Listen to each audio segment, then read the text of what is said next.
ദുന്യാവ് മുഴുവനും ചരക്കാണ്. എല്ലാം ഉപയോഗിക്കാൻ പറ്റുന്ന സംഗതികൾ തന്നെയാണ്. നമുക്ക് ആഡംബരത്തോടെ ജീവിക്കാനുള്ളതാണ്. ഒരു മനുഷ്യന് ഏറ്റവും ഹൈറായി കിട്ടി എന്ന് അഭിമാനിക്കാനുള്ള ഒന്ന് അൽമർഅത്തു സ്വാലിഹാ, സ്വാലിഹത്തായ ഒരു പെണ്ണാ. എന്റെ വാല് കേൾക്കുന്ന ഉമ്മമാരെ, നമ്മളെപ്പോഴാണ് സ്വാലിഹത്താകുന്നത്? നമ്മുടെ നാവ് കൊണ്ട് നമ്മളെ ഉപ്പാനെ വിഷമിപ്പിക്കുന്ന സംസാരം വേണ്ട.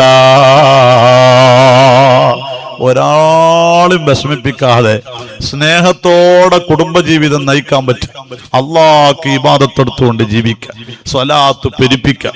എന്ത് നന്മ ചെയ്യുമ്പോഴും ബിസ്മില്ലാഹിർ റഹ്മാനിർ റഹീം എന്ന് ചൊല്ലിക്കൊണ്ട് ബിസ്മില്ലിക്കൊണ്ട് തുടങ്ങി ചെയ്യാം. എല്ലാ കാര്യങ്ങൾക്കും ബിസ്മില്ലാത്തൊരു കാര്യം വഹുവ അബ്തുറു, അത് ബറക്കത്തില്ല, ബറക്കത്ത് മുറിഞ്ഞുപോയി. നമ്മൾ ഒരു കസാല ഇരിക്കൂലേ ബിസ്മില്ലാഹിർ റഹ്മാനിർ റഹീം, ഇരിക്കുമ്പോ ബറക്കത്തുണ്ടാവും. തൊപ്പി തലയിൽ വെക്കുകയാണ്, ബിസ്മില്ലാഹിർ റഹ്മാനിർ റഹീം. എല്ലാത്തിനും ബിസ്മിയല്ല. ചെരുപ്പ് ധരിക്കുമ്പോ ബിസ്മിയല്ല, ബ്രഷ് എടുക്കുമ്പോ ബിസ്മിയല്ല, തുടങ്ങുമ്പോ ബിസ്മിയല്ല, ഭക്ഷണം കഴിക്കുമ്പോ ബിസ്മിയല്ല, ഭക്ഷണം വിളമ്പുമ്പോ ബിസ്മിയല്ല, വെള്ളം ഒഴിക്കുമ്പോ ബിസ്മിയല്ല, ഭക്ഷണം ഇങ്ങനെ പാത്രത്തിൽ നിന്ന് നമ്മുടെ പ്ലേറ്റിലേക്ക് മാറുമ്പോ ബിസ്മിയല്ല.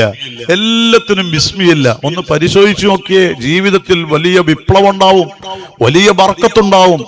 അങ്ങനെ ജീവിതത്തിൽ എപ്പോഴും അടുക്കളയിലേക്കാണ് പോകുമ്പോ ബിസ്മില്ലാഹിർ റഹ്മാനിർ റഹീം, ബെഡ്റൂമിലേക്ക് പോകുമ്പോ ബിസ്മില്ലാഹിർ റഹ്മാനിർ റഹീം, വാഹനത്തിലേക്ക് അങ്ങ് കയറുമ്പോ ബിസ്മില്ലാഹിർ റഹ്മാനിർ റഹീം, നല്ല കാര്യങ്ങൾ എന്ത് ചെയ്യുമ്പോഴും ബിസ്മില്ലാഹിർ റഹ്മാനിർ റഹീം. ബിസ്മി ചൊല്ലിക്കൊണ്ട് ഓരോ നല്ല കാര്യങ്ങളും ചെയ്യുമ്പോ അറിയാതെ ബറക്കത്ത് കുന്നുകൂടുന്നതാ. ഉമ്മമാരെ, നമ്മളിൽ ആ ഒരു നല്ല സ്വഭാവം ഉണ്ടാവണം. അത് കേട്ട് നമ്മളെ മക്കള് പഠിക്കണം, നമ്മുടെ പേരമക്കള് പഠിക്കണം. എപ്പോഴും റീൽസ് കണ്ടിരുന്നിട്ട്, എപ്പോഴും മൊബൈൽ കണ്ടിരുന്നിട്ട് നമ്മളെ മക്കൾ അത് കണ്ടു പഠിക്കുന്നെങ്കിൽ ഉത്തരവാദി നമ്മളാ.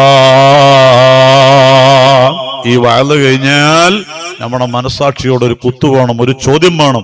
പടച്ചോനെ, ഈ പറഞ്ഞതിൽ എന്തെങ്കിലുമൊക്കെ എന്റെ ജീവിതത്തിൽ ശരിയാണില്ലേ? ഞാൻ എന്തൊക്കെ ചെയ്യലുണ്ട്? ഞാൻ ബിസ്മി ചൊല്ലലൊന്നുമില്ലല്ലോ. ഇന്ന് മുതൽ എനിക്ക് ബിസ്മി ചൊല്ലി തുടങ്ങണം. അള്ളാഹു തൗഫീഖ് തരട്ടെ.